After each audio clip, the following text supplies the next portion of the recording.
Okay, this is a demonstration of the Big Top Tent Rental records management system. What you're looking at here is the main dashboard. When you log in, you will get a look at all active quotes that are in the system. Below that will be all those quotes that have been turned from a quote to an invoice, and then below that you'll have all invoices that have been paid.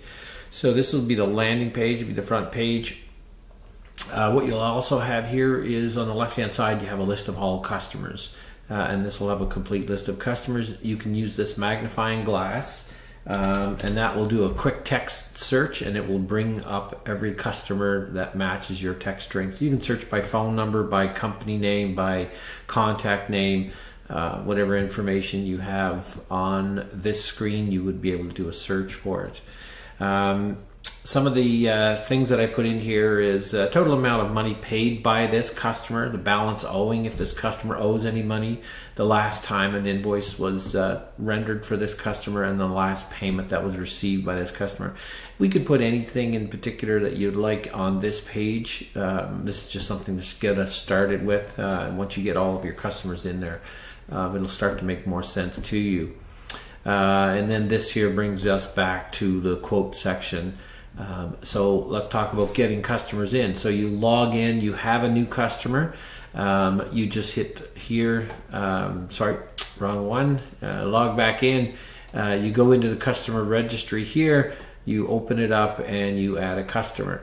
So it's a good idea and it's a good habit when you are adding customers not to duplicate customers. So it's always a good habit is when you open this, search for the customer's name first to make sure that they're not a previous customer of yours, and that's going to go a long way when it comes to record keeping.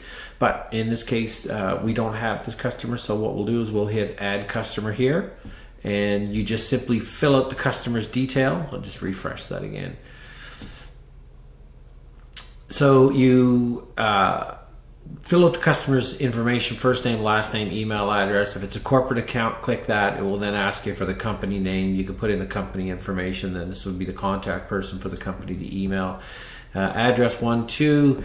We're going to remove this apartment because it's not required. We're going with address 1, address 2. Province and state will have this defaulted to Nova Scotia.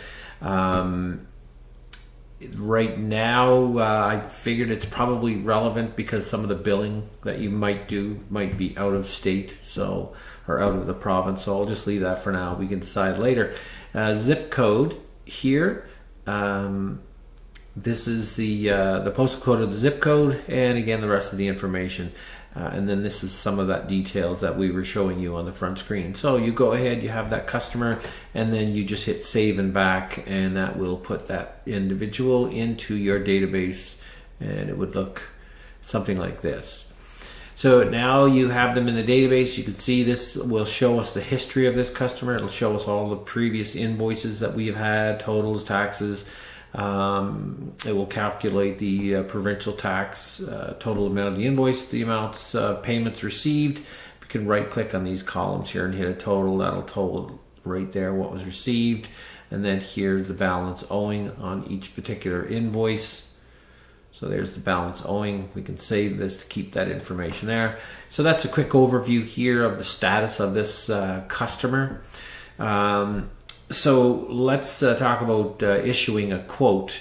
So again, if we log in, we're in the system here, we go to a customer registry, we're going to do a new customer, we search for the customer, we find the customer's name. Now we want to do an invoice or a quote. We click here. This brings us to the invoice quote section. It's marked as a quote. I can easily change it to an invoice. That then changes it to an invoice. I can print the invoice, but for this purpose we're going to leave it as a quote. So this is the invoice billing information, site location. We just do a same as. If it's not that address here, then you would be just typing in the address here. Let's go.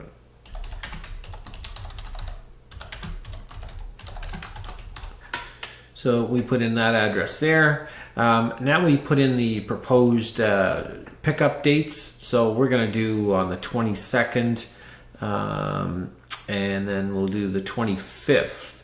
So this is a 2-day rental. Again, you don't do a 2-day rental.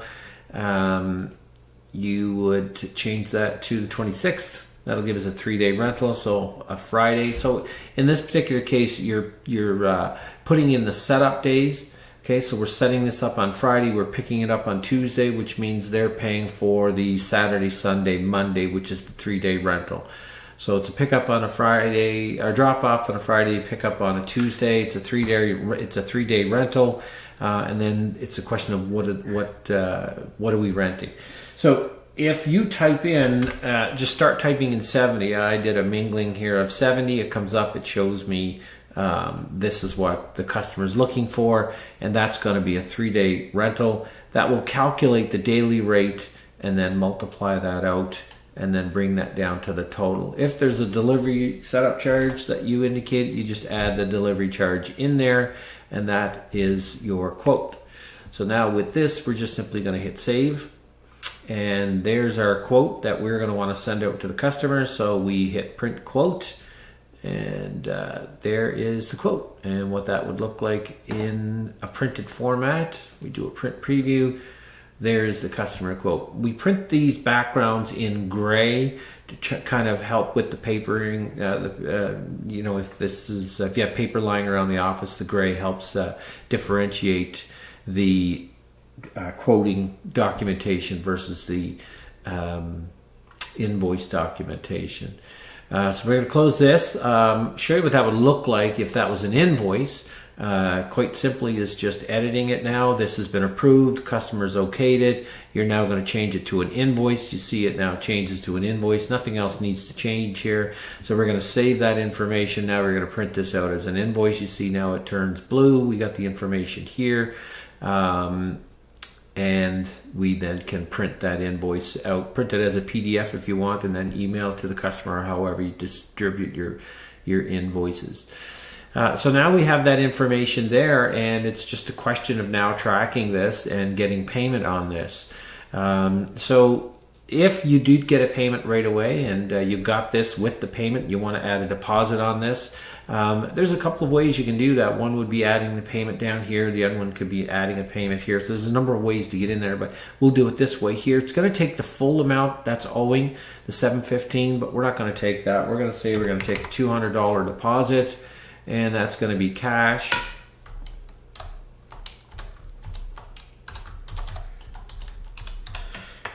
Put that down as a deposit, hit save and back, and that's going to show the $200 payment with a $515 balance owing. So for $715, and then there's that record down below showing you received a cash payment on this date, totaling $200. The balance owing on this account is $515, and then however you process your payments.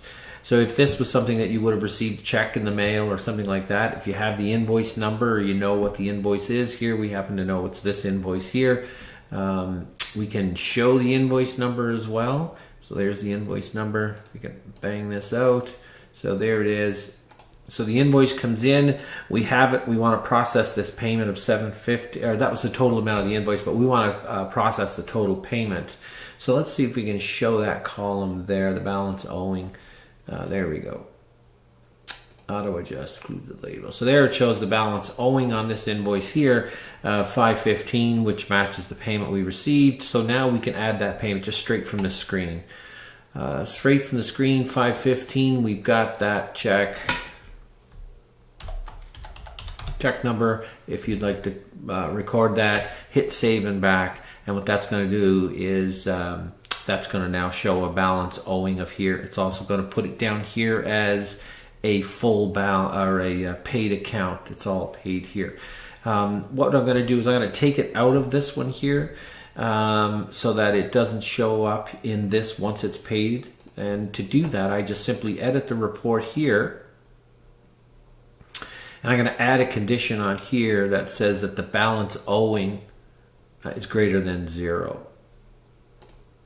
And then what this is going to do is the balance owing on that account is in fact 0. So the fact that it's 0, this will filter it off So if I hit save here, you'll see that that will be gone from that report, and you can see that invoice that had a balance on it and moved it down into the paid invoice section here.